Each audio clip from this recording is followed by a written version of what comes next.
Taggart, thank you. According to South Carolina's Department of Social Services, nearly 22,000 people in Greenville County rely on SNAP benefits to feed their families. And starting in February, they'll have to do more with less when emergency funding is cut. Our Peyton Furtado is learning more about what this means for those who need it most. She's live at our Day 4 Giving Harvest Hope food drive. Peyton. Well, Aaron, it means the average family who's receiving SNAP benefits is going to lose out on about $360 a month that they could use for groceries like this. That's about $90 per person in that household. Starting February 1st, nearly 300,000 South Carolinians who rely on SNAP benefits will face more challenges feeding themselves and their families.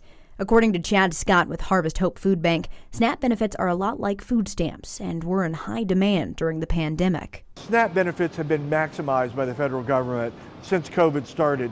At the end of this month will be the first time that SNAP benefits will be back on income contingent. So we expect that number of what we're seeing in our lines every day to increase exponentially. According to the USDA, SNAP instated emergency funding, giving families either $95 more a month for groceries or maxing them out based on their household size. At the end of this month, people like Lisa Marie Waller could stand to lose hundreds of dollars a month toward feeding their families. Right now, a two-person household like Waller's is eligible to receive $516 for groceries a month. Starting February 1st, that decreases to $250. It really scares me. Scares me about how am I going to, support her and me and us living like we're doing. It's just, it hurt. It's going to hurt. It's going to hurt really bad because we really rely on it. Waller and her daughter have been homeless a little less than a year. Gee, that's Grace.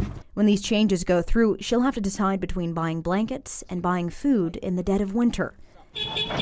It's a problem Harvest Hope has seen grow since the end of certain pandemic emergency programs, like loosened restrictions on unemployment and free and reduced lunch.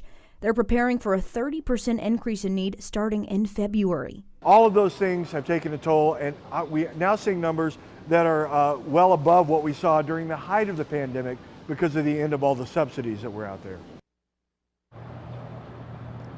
17 states have already ended their emergency funding of SNAP benefits, and in March, the remaining 32 will also. Live in Greer, I'm Peyton Furtado for WYFF News 4.